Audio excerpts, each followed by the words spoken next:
আচ্ছা, এখন দেখেন কি অনেকেই আছে আমরা কিউআর কোড সম্পর্কে অনেকে জানে না। সো তাদের কাছে নতুন, অনেকের স্মার্টফোন নাই।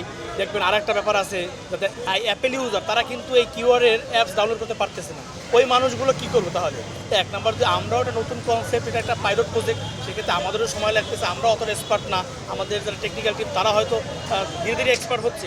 তবে এখন পর্যন্ত যদি আমি আপনাকে স্পেসিফিক বলি, আমাদের যে অ্যাপসটা আছে সেখানে আমরা দেখতে পাচ্ছি সকাল থেকে এখন পর্যন্ত 398 জন এই সেবা নিয়েছে আজকে এইখন পর্যন্ত সকাল 6টা থেকে, এবং এর বাইরেও কিন্তু অনেক সেবা আমরা দিচ্ছি। আর যেহেতু নতুন প্রজেক্ট, এখন আপনি যার স্মার্টফোন নাই তাহলে সে কি তেল পাবে না? এখন আমার যারা স্টাফ তারা ধরেন 40 বছর আগে জয়েন করেছে, সে নিজেই স্মার্ট না, তো সে কি তাহলে চাকরি করবে না? এটা আমাদের সময় দিতে হবে।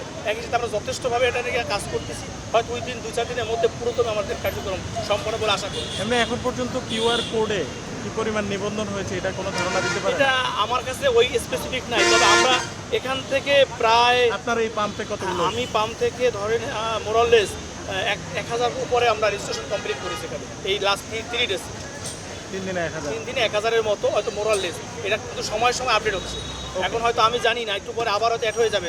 রেজিস্ট্রেশনের টিম কাজ করতেছে মিনিস্ট্রি থেকে, এখানে উপসচিব মহোদয় আচ্ছা, আপনি- অনেক লোকে কাজ করতেছে। আচ্ছা, আপনি ট্যাগ অফিসার হিসেবে কিউআর কোড তো হচ্ছে মোটরসাইকেলের জন্য এখন ইমপ্লিমেন্ট করা হচ্ছে, কিন্তু অন্যান্য যানবাহনগুলোকে একটু আগে সিস্টেমে দেওয়া হচ্ছে। হ্যাঁ। এবং ডিপো থেকে এখানে যে সরবরাহ রেশনিং এতদিন ছিল সেটাও তো এখনো মানে এখনো রেশনিং এর মধ্যেই আছে। মধ্যে আছে। হ্যাঁ, এটা আমরা- সেই জায়গা থেকে এখনো চ্যালেঞ্জের জায়গা কি কি আছে? চ্যালেঞ্জের জায়গা এখনও যখনও আপনি সরবরাহটা আমাকে কমপ্লিট না করবো, অর্থাৎ আমার চাহিদা অনুযায়ী দিতে হবে, সেটা এখনও হয়তো ওইভাবে আমি পাচ্ছি না। এক নাম্বার 2 হচ্ছে অনেক স্টেশন দেখবেন এখনও বন্ধ। আমার উল্টো পাশে যেখানে চেষ্টা করেন এখনও বন্ধ। আমরা কিন্তু নিরবচ্ছিন্ন সেবা দিনটা দিয়ে যাচ্ছি।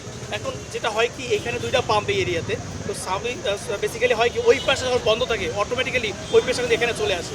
তো আমাকে একার উপর প্রেশার পড়ে যায়, সেক্ষেত্রে সব পাম্পে এই বরাদ্দটা বাড়াতে হবে। তখন এই মানুষের যে একটা ক্লাউড তৈরি হয়, এই জায়গাগুলো কিন্তু কমে যাবে।